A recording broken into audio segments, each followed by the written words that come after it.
Hey guys, this is Akmal Khan and welcome to our new video.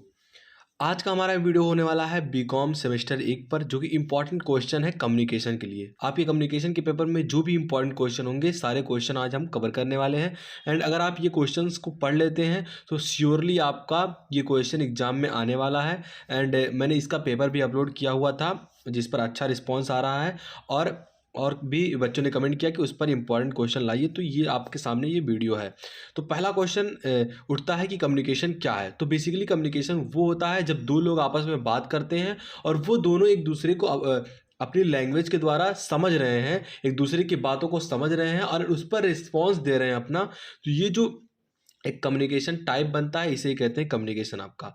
तो अगर कोई बोल रहा है, आप उसकी बातों को समझ रहे हैं, उस पर रिस्पॉन्स कर रहे हैं, तो वहाँ कम्युनिकेशन हो रहा है। पहला क्वेश्चन आपका आता है उसी से कि explain the principles of effective communication, कि इफेक्टिव कम्युनिकेशन क्या होता है, एक बेहतर कम्युनिकेशन क्या होता है एंड उसके प्रिंसिपल्स क्या होते हैं, ये आपको बताने हैं। तो ये हमारा पहला क्वेश्चन था। एंड आप कहेंगे कि इस पर मतलब कि इसका आंसर वाली वीडियो प्रोवाइड कराओ, ऐसे क्वेश्चन हमें बता रहे हैं, इसके बाद हम आपका आंसर भी बताने वाले हैं। अगर आप कमेंट करेंगे तो कि हमें इसका आंसर चाहिए, वैसे ओरली में आपको सारे क्वेश्चंस के आंसर बताऊंगा। तो हमारा दूसरा क्वेश्चन ही आ रहा है आपका कि ओरल से कि compare the oral and written communication. तो बेसिकली ओरल कम्युनिकेशन क्या होता है, आप क्या करते हैं, किसी से किसी भी चीज़ के बारे में ओरली जाके बता रहे हैं, उसे आप समझा रहे हैं, उसे आप अपनी बातों से ओरली बोल रहे हैं, ना वहाँ किसी पेन या फिर आपके मेल का या फिर मैसेजेस का यूज हो रहा है। तो ऐसे कम्युनिकेशन को आप कहते हैं ओरल कम्युनिकेशन, जहां आप सीधे जाकर उस टाइम में आप उस बंदे को समझा रहे हैं, उस बंदे को वो बता रहे हैं, निर्देश दे रहे हैं। एंड रिटन कम्युनिकेशन क्या होता है कि आप लिखित द्वारा फुल एक्सप्लेनेशन के साथ आप सामने वाले के पास मेल डाल रहे हैं, मैसेज कर रहे हैं, एंड इस टाइप का जो कम्युनिकेशन होता है, फिर उस साइड से वो रिस्पॉन्स करता है। तो ऐसे कम्युनिकेशन को आप कहते हैं रिटन कम्युनिकेशन। तो ये आपका हो गया। एंड आगे बढ़ते हैं, आपका तीसरा क्वेश्चन कह रहा है what is the difference between verbal and non verbal communication. तो जो आपका वर्बल कम्युनिकेशन होता है, तो आप वर्बल कम्युनिकेशन में क्या करते हैं कि सामने वाले को अपनी बातों से, यानी कि वर्ब यहाँ आ रहा है वर्बल में, तो वर्ब तो सामने वालों को अपनी बातों से बोलकर एक्सप्लेन कर रहे हैं, वो समझ रहा है। ये हो गया आपका वर्बल कम्युनिकेशन। अब नॉन वर्बल, जहाँ बॉडी लैंग्वेज से आप चीज़ों को समझा रहे हैं और वो कम्युनिकेशन हो रहा है आपका, तो उसे नॉन वर्बल कम्युनिकेशन कहते हैं। बेसिकली आप अगर अपने शब्दों से किसी को समझा रहे हैं तो आपका वर्बल कम्युनिकेशन हो जाता है। एंड आप कोई मैसेज बॉडी लैंग्वेज के द्वारा आप उसे कन्वे करा रहे हैं, तो वो आपका हो जाता है नॉन वर्बल कम्युनिकेशन। आगे बढ़ते हैं, अगला आपका इसी से रिलेटेड क्वेश्चन है, इंपॉर्टेंट क्वेश्चन है आपका, व्हाट इज बॉडी लैंग्वेज, कि बॉडी लैंग्वेज क्या होता है एंड ये कैसा कम्युनिकेशन है, किस टाइप का कम्युनिकेशन है आपका। कह रहा है इसके मेरिट यानी कि लाभ एंड डीमेरिट आपको हानि बताने हैं कि इससे क्या एडवांटेज होते हैं, डिसएडवांटेज होते हैं अगर आप बॉडी लैंग्वेज करते हैं तो। देखिए बॉडी लैंग्वेज क्या होता है, आप अगर आपको केवल बॉडी से बात करना हो तो वो लैंग्वेज भी आपका अवेलेबल है, बट जो आपका बॉडी लैंग्वेज का मेन फॉर्म होता है वो आप अपने शब्दों के द्वारा, अपने हाथों का प्रयोग करते हैं, अपने चेहरे के एक्सप्रेशन का प्रयोग करते हैं, अपने पैरों का प्रयोग करते हैं किसी भी चीज़ को एक्सप्लेन करने के लिए। तो आपके एक कम्युनिकेशन को एक इफेक्टिव कम्युनिकेशन बनाता है। एंड इसके लाभ हो सकते हैं क्योंकि सामने वाले को चीज़ें अच्छे समझ में आती हैं, रादर देन आप करते हैं कम्युनिकेशन ऐसे केवल अपने वर्ब से। तो यहाँ इसके मेरिट है।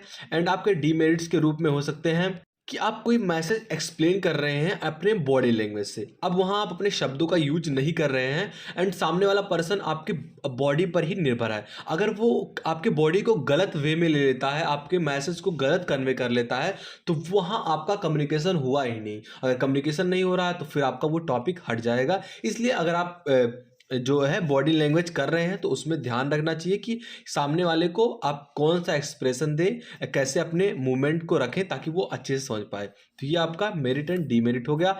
एंड आगे बढ़ते हैं, अगला क्वेश्चन है what do you mean by listening, describe its principal.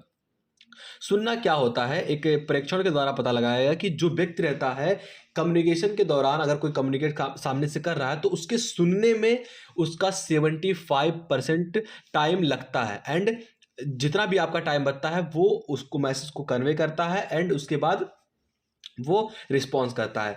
तो पता ये चला कि जो 75% आपका अटेंशन होता है ये लिसनिंग में होना चाहिए। मतलब एक कहते हैं ना, कहावत है कि एक कान से सुने दूसरे कान से उड़ा दिए। इसका मतलब सुनना नहीं हुआ। अगर आप चीज़ों को समझ नहीं पा रहे हैं एंड उस पर कुछ बोलने के लिए आपके पास नहीं है, देन वहाँ एक कम्युनिकेशन नहीं होगा। इसलिए कहते हैं कि listening is more important in communication rather than speaking.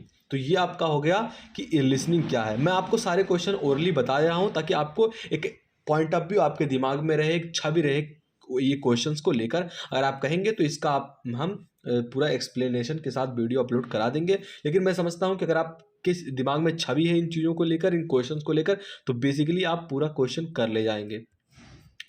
आगे बढ़ते हैं। अगला 6वां क्वेश्चन आपका है, what is positive attitude. Positive attitude क्या होता है? अगर एक आप बिजनेसमैन हैं, आप एक एम्प्लॉय हैं, तो आपका एटीट्यूड मैटर करता है किसी कंपनी को आगे बढ़ाने में।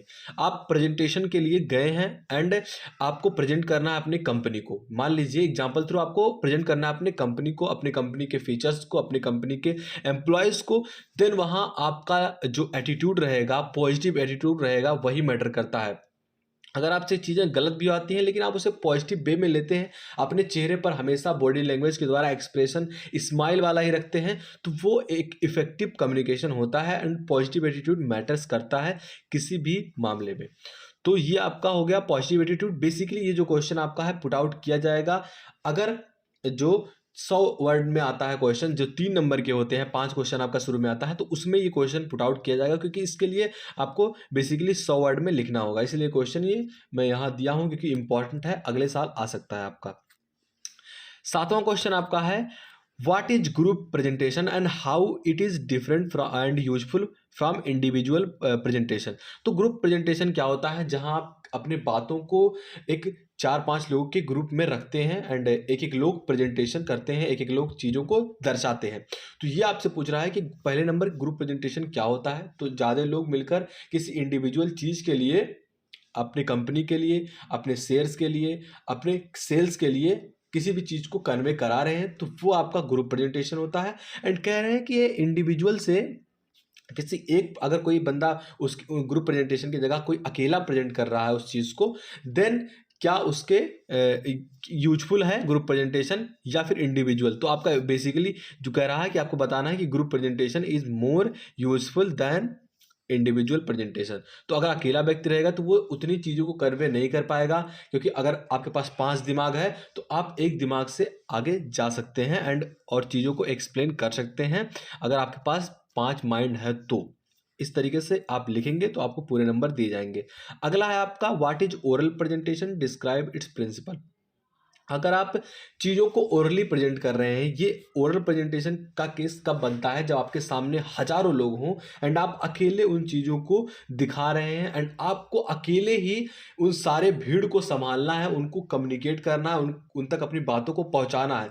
तो उसके क्या प्रिंसिपल होंगे ये आपको बताना है। ओरल प्रेजेंटेशन यही आपका बेसिकली होता है। अगला है आपका 9th question, explain the internal report, कि आपका इंटरनल रिपोर्ट क्या होता है। तो आपका इंटरनल रिपोर्ट जो होता है ये बेसिकली 3 टाइप में डिवाइड होता है। पहला आपका टॉप मैनेजमेंट रिपोर्ट एंड दूसरा आपका मिडिल मैनेजमेंट रिपोर्ट एंड तीसरा आपका लोअर मैनेजमेंट रिपोर्ट। एंड ये बेसिकली किसी अगर कोई कंपनी है तो उसके अंदर के रूल को, उनके अंदर के जो आपके प्रिंसिपल होते हैं उनको एक्सप्लेनेशन के लिए, उनके एक्सप्लेनेशन के लिए होता है। एंड ये 3 पार्ट में डिवाइडेड है। तो ये थे हमारे आज के 9 टॉप इंपॉर्टेंट क्वेश्चन, जो कि कम्युनिकेशन अगर आप एग्जाम देने जा रहे हैं तो आपको श्योरली ये क्वेश्चंस के आंसर आने चाहिए। अगर ये क्वेश्चंस का आंसर आप पूरा पढ़ लेते हैं इनके फीचर्स के बारे में, देन आपको कम्युनिकेशन से कोई डाउट नहीं होगा एंड आपका एग्जाम अच्छे से जाएगा। ऐसा मैं होप करता हूँ कि ये जो इंपॉर्टेंट क्वेश्चन है ये लगातार ये इसमें आपके पूछे जा रहे हैं। तो यहाँ तक था वीडियो। आशा करते हैं आपको वीडियो पसंद आया होगा। एंड ऑर्गेनाइजेशन का, आपका स्टेटिक्स का हो गया, इसके बाद मैनेजमेंट का, ये सारे वीडियोस चैनल पर ऑलरेडी अपलोड हैं, तो आप वहाँ से जाकर वीडियो देख सकते हैं। अगर वीडियो पसंद आया हो तो लाइक करना, चैनल पर नए चैनल को सब्सक्राइब कर लो। मिलते हैं आपसे वीडियो में, अब तक के लिए जय हिंद, जय भारत।